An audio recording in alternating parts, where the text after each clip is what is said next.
So hey guys, welcome back to the channel, and as you can see, this is yet another video of Motivational Mondays. Now usually in Motivational Mondays, I try to take some problems that we face in our life and try to find out the solutions of those problems the motivational way. So as of this week's video, we will be discussing about the topic developing your leadership skills. But before we move on into the topic, I would like to say that if you like the type of content that I provide via this channel, then please make sure to give a like to the video and subscribe to the channel, and don't forget to press the bell icon to stay updated whenever I post a new video. Now, without any further delay, let's jump into the video.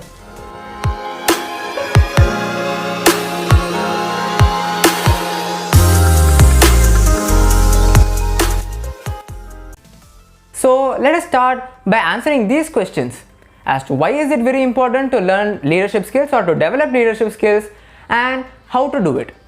But before answering all those questions, let us start by answering as to who is a leader. Well, a leader is more than a person who leads people. A leader has the right motivation and a positive impact on the people who are around him. Well, let us consider this particular scenario where you are on the top of a building and you see a person who is walking towards a dead end. Now, you know that that path leads to a dead end and you want to say so to the person who is walking towards that path. Now, you say to that person, hey, that path leads to a dead end. And that person listens to you and he changes the path that he wants to take. Well, the definition of the word leader says that he is the person who leads other people. Now, you are a person who leads that particular person who wanted to go to a dead end at the first place, but you leaded him to the right path. But does that make you a true leader or a complete leader? Well, the answer is no. Well, in this situation, you had the particular information that the path led to a dead end. So, you are partly a leader. But what makes you a true leader is that how you convey that information. Well, everybody can have information and everybody can have ways to obtain that particular information. But a true leader has always the part where he can communicate that particular information efficiently. Now, in this particular scenario, I know that the path leads to a dead end. If I were to hold back and not say that that leads to a dead end, then you might eventually go towards the end of the path, find out that it was a dead end and return back and take another path. Well, the information that I have now becomes of no use because I don't know how to communicate it, or I don't communicate it effectively to you. So now that I've provided you with some enough information about who is a leader and what does a leader signify, well, there might be some questions in your mind. Some questions like, well, being a leader can be a responsibility. Should I take that responsibility? Or some questions like, what do I get in return if I take that responsibility? Or you can even have some questions like, if I can't communicate well, can I be a good leader? To answer that first question, becoming a leader is a great responsibility. Consider your parents as your role models to become leaders.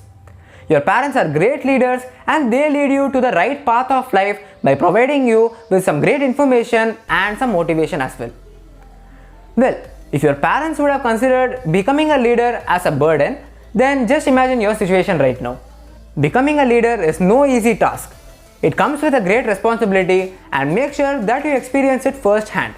If you get an opportunity to become a leader, then make sure you experience it and don't miss out on that opportunity. Well, as of answering the second question, is communication an essential role in becoming a leader? No. Communication is not to be confused with language. If you think that you can't become a good leader because you don't know good English or you can't communicate using English, then just know that English or a particular language is not a necessity for you to become a leader. Well, consider the previous example that I gave. If a person is running towards a dead end, and if you can shout well enough like, hey, there is a dead end, and point towards that end of the street, then the person can very well see that you are pointing towards the end of the street and the dead end, the words can enter into his mind. He can process that there is a dead end and take a different route. But instead of that, you try to use some difficult and sophisticated English and try to confuse him. Then he might very well get confused and go towards over there, and there will be no use of that information that path leads to a dead end. Language can also play a partial role as to you becoming a good leader. Well, taking the same example, you can't be shouting towards that person in Chinese that there is a dead end over there and expect him to understand that particular thing. Obviously, he will be going towards that dead end without understanding anything that you shout, and then he will be meeting the dead end and taking a different route. Well, your information will be again of no use. Now that we have answered some of the questions that you might have in your mind, let us try an answer as to how do you become a good leader and what do you get in return if you are a leader. Well, as to answer how do you become a good leader, well, the first thing is to be ready to take responsibilities. The responsibilities are the prime thing when you become a leader.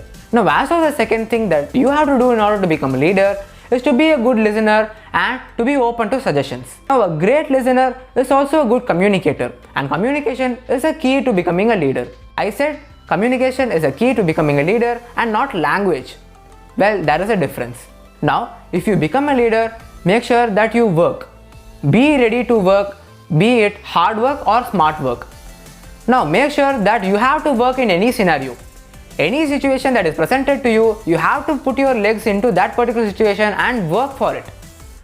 Now, having said that, you have to make sure that you have good vision and good forethinking in order to become a great leader. Now, as of the next point, work for the people that you lead and not for yourself. Well, in this case, being passionate helps. If you are passionate about what you do, then you will be only focused on what you get from the ultimate result and not the credit for it. Then the credit automatically goes to you as well as your teammates or your people who you are leading. If you are given credit for completing a successful task as a leader, then make sure that you divide that credit that you get among your team members or the people who you lead.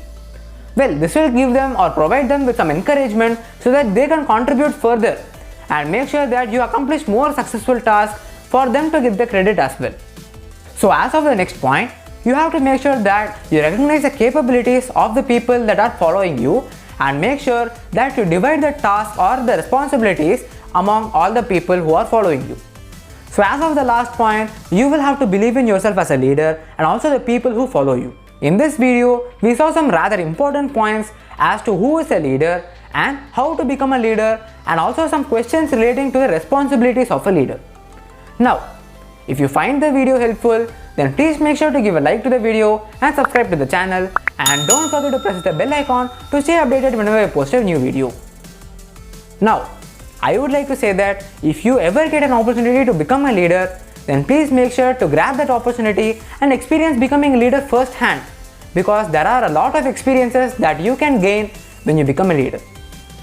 So with that being said, see you guys in the next video. See you guys.